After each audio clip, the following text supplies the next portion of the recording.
Assalamualaikum warahmatullahi wabarakatuh.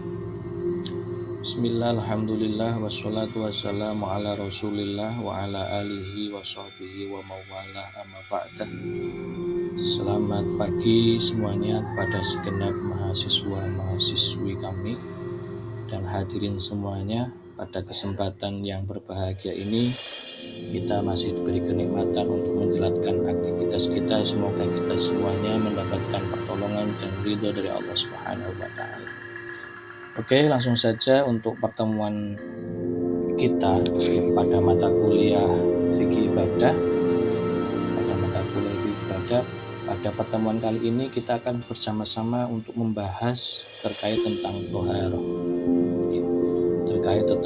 Semoga kalian semuanya bisa mengikutinya.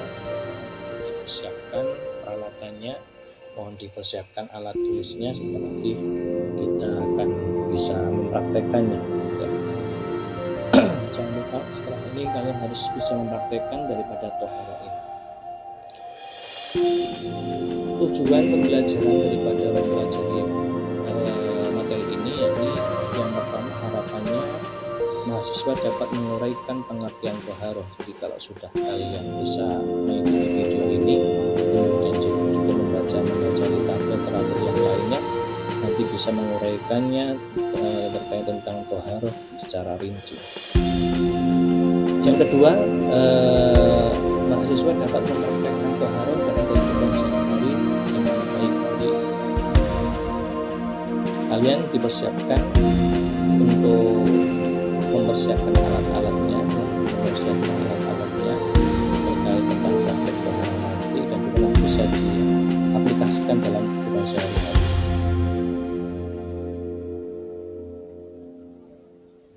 Yang pertama adalah tentang pengertian daripada toharoh. Kalimat toharoh ini berasal dari bahasa Arab, yang artinya adalah kebersihan ataupun bersih ataupun bersuci. Jadi sebenarnya kita sudah melaksanakan toharoh ketika kita mandi, kemudian cuci tangan dan lain sebagainya, itu bisa dikatakan sebagai toharoh, suci. Tapi menurut istilah adalah membersihkan diri, pakaian, tempat, dan benda-benda lain dari najis dan hadas menurut cara-cara yang ditentukan oleh syariat Islam. Jadi kalau toharoh secara syariat atau syara itu ada tata caranya, seperti wudu, kemudian menghilangkan najis juga sama, itu juga harus ada tata caranya. Tidak semata-mata kita membersihkan kotoran saja langsung disiram kelihatan bersih selesai, tidak seperti itu. Jadi ada tata caranya.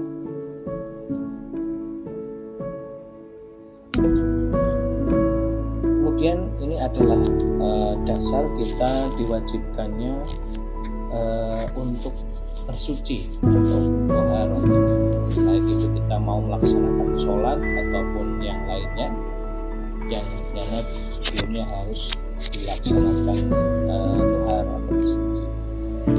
Bismillahirrahmanirrahim. Ya ayyuhalladzina amanu idza qumtum ilas sholati faghsilu wujuhakum wa aydikum ilal marafiqi wamsahu bi ru'usikum wa arjulakum ilal ka'bayn wa in kuntum junuban fattahharu wa in kuntum maradan aw ala safarin aw ja'atun minkum minal ghaiti aw lamastumun nisaa falam tajidu ma'an fatayammamu sa'idan thayyiban famsahu bi wujuhikum wa aydikum min ma yuridullahu liyaj'ala 'alaikum minal haraj walakin turidu liyutahhirakum wa liyutimma ni'matahu 'alaikum la'allakum tashkurun.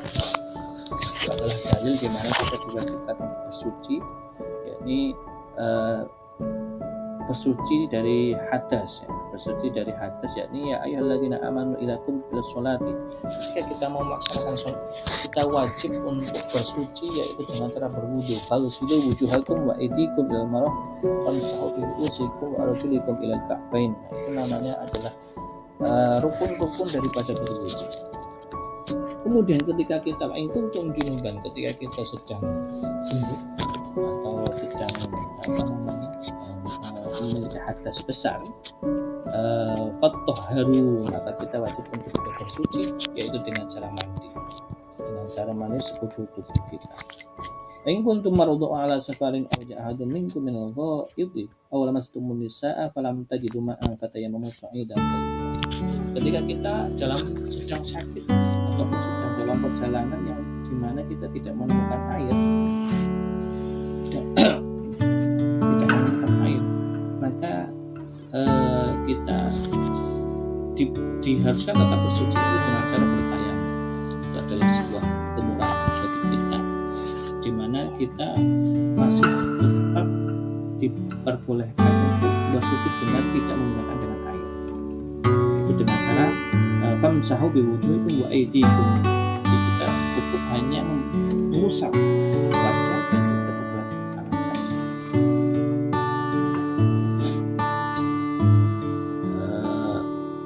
Selanjutnya ini adalah juga sama dalil di mana sebuah bersuci, di mana toharo itu merupakan juga kewajiban yang harus dilaksanakan sebelum melaksanakan sholat. Iftahud sholat at-tahur, yaitu sebelum melaksanakan sholat. Sebagai kuncinya daripada sholat itu adalah as-tuhur, yakni toharo. Baik itu kita harus terhindar daripada najis ataupun terhindar daripada hadas, terhindar dari itu semuanya. Jadi kalau masih belum bisa, masih dalam keadaan tidak suci, ya kita tidak bisa masuk dalam prosesi daripada itu sendiri. Dan sholat misalkan itu tidak bisa. Nah, di hadapan kalian semuanya itu ada diagram toharoh yang akan kita bahas nanti, yakni tentang bahasanya toharoh itu ada dibagi dua ya. Ada toharoh atau bersuci dari hati najis, yang kedua adalah bersuci dari hadas, ada dua. Namun yang pada pertemuan pada kali ini yang kita bahas adalah terkait tentang bersuci dari najis. Bersuci dari najis, yang mana najis itu kan diklasifikasikan menjadi tiga golongan atau tiga klasifikasi. Yang pertama adalah najis yang ringan atau kita sebut dengan mukhafafah. Nah, najisnya ini adalah biasanya najisnya anak kecil yang berumur kurang dari 2 tahun dan belum makan apa-apa, itu adalah najis mukhafafah. Kemudian yang kedua adalah najis sedang, yaitu najis mutawasitoh, dalam bahasa Arab adalah mutawasitoh. Ini najisnya hampir semuanya itu najis mutawasitoh, ada darah, kemudian kotoran ayam, kotoran kambing, kotoran burung, dan kotoran-kotoran yang lainnya, itu adalah najis mutawasitoh. Mutawasitoh atau bangkai itu juga najis mutawasitoh. Kemudian yang ketiga adalah najis berat atau disebut dengan najis mughalladhah. Najis mughalladhah ini adalah najisnya babi, disebabkan karena bersentuhan dengan babi atau terkena air liurnya babi dan lain sebagainya, babi dan juga anjing. Dan untuk najis mughalladhah ini cukup sulit untuk bisa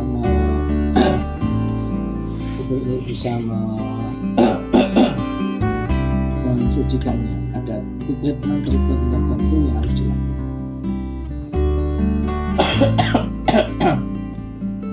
Nah, ini macam-macam najis kita akan bahas satu persatu, mulai dari mutawasitoh, mukhafafah, dan juga mughalladhah. Kita akan bahas satu persatu. Yang pertama adalah najis mukhafafah atau najis yang ringan. Kenapa kok bisa dikatakan najis yang ringan? Ya, karena cara mensucikan daripada najis mukhafafah ini cukup ringan, yaitu dengan cara apa? Dengan cara mencipratkan air kepada daerah najis itu sendiri. Ya. Ini contohnya seperti halnya najisnya anak kecil yang masih kurang dari 2 tahun dan masih menyusu ibunya dan belum makan apa-apa. Itu harus syaratnya seperti itu, bisa dikatakan sebagai najis mukhafafah. Dalilnya yughsalu min baulil jariyati wa yurashu wa min baulil gulami yughsalu min baulil jariyah wa yurashu min baulil gulam. Jadi kalau hanya anak laki-laki yang masih menyusui itu hanya dicipratkan saja. Nanti kami setelah ini kalian bisa mempraktekannya ya. Kemudian yang kedua adalah najis mughaladah atau najis berat. Ini najis yang paling berat adalah najis mughaladah. Kenapa kok dikatakan sebagai najis yang berat? Karena melihat dari cara mensucikannya juga. Mensucikannya juga tidak cukup mensucikannya tidak cukup hanya menghilangkan warna, rasa dan aroma saja atau baunya saja, tidak cukup. Tapi ada beberapa treatment yang harus dilakukan, yakni dengan cara 7 kali basuhan. Nah, setelah aroma, warna dan juga rasanya hilang, baru dihitung satu kali basuhan dan nanti ditambah 6 kali lagi basuhan. Jadi itu totalnya adalah 7 kali basuhan. Kemudian salah satunya menggunakan tanah, dicampur dengan tanah. Jadi caranya kalau ini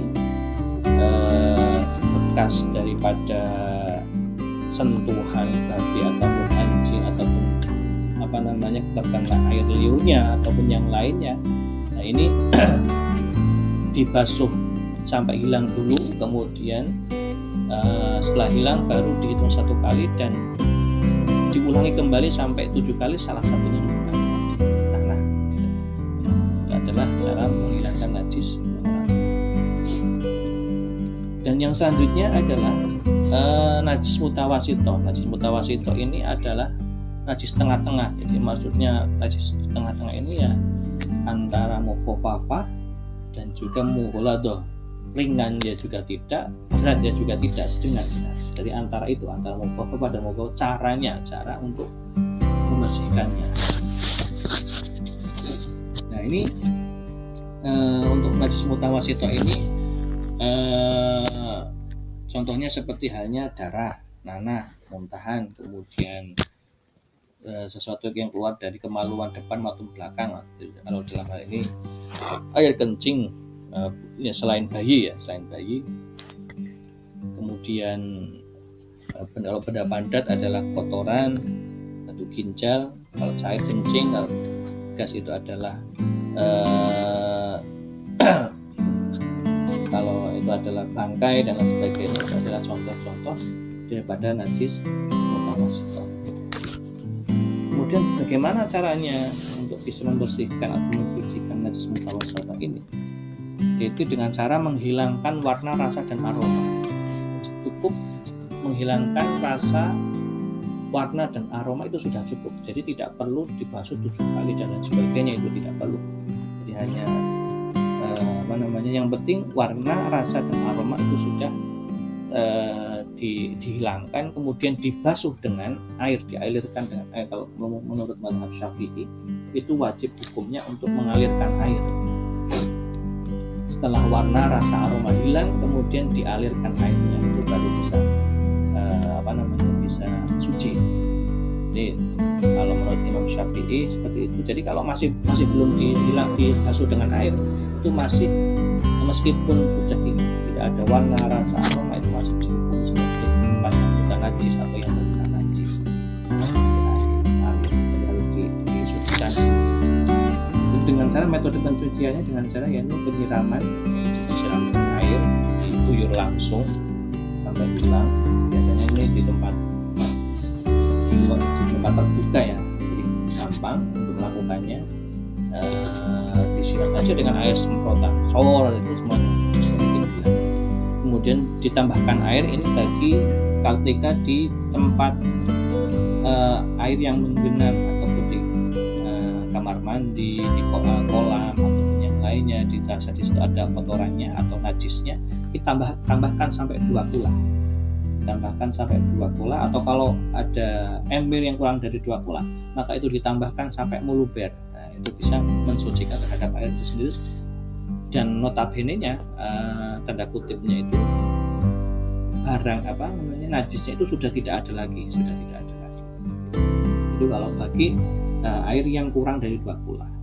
Kemudian dengan cara pengeringan atau disamak, ini bagi bagi bangkai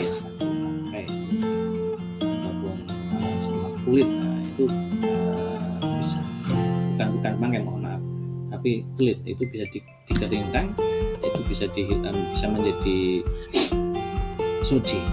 Kemudian yang selanjutnya ada pengerikan, ya dikerik. Misalkan najisnya itu sudah mengering, nah itu bisa dikerik, nah itu bisa hilang najisnya. Nah itu tadi adalah penjelasan terkait tentang toharoh, kemudian macam-macamnya dan juga bagaimana cara mensucikannya. Yang selanjutnya adalah tugas daripada mahasiswa-mahasiswi untuk bisa membuat video kelompok terkait tentang cara menghilangkan najis mukhafafa, mutawasithah dan mutawasithah. Diharapkan kalian bisa mengerjakannya dan juga mempraktekannya. Nanti yang dinilai adalah terkait tentang caranya, cara mensucikannya dengan baik dan benar, baik masing-masing dari najis itu. Kemudian setelah itu yang paling dinilai adalah bagaimana cara mensucikannya. Dan setelah itu kalian unggah di YouTube, agar bisa melihat semuanya.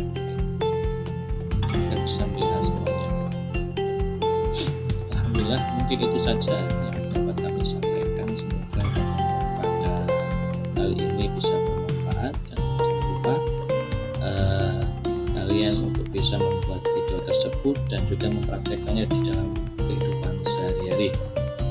Marilah kita akhiri pertemuan pada kali ini, pada pagi ini dengan bacaan Kafatul Majlis. Bismillahirrahmanirrahim. Subhanakallahumma wa bihamdika asyhadu an la ilaha illa anta astaghfiruka wa atubu ilaik. Mungkin cukup sekian dari saya, kurang lebihnya mohon. Wassalamualaikum warahmatullahi wabarakatuh.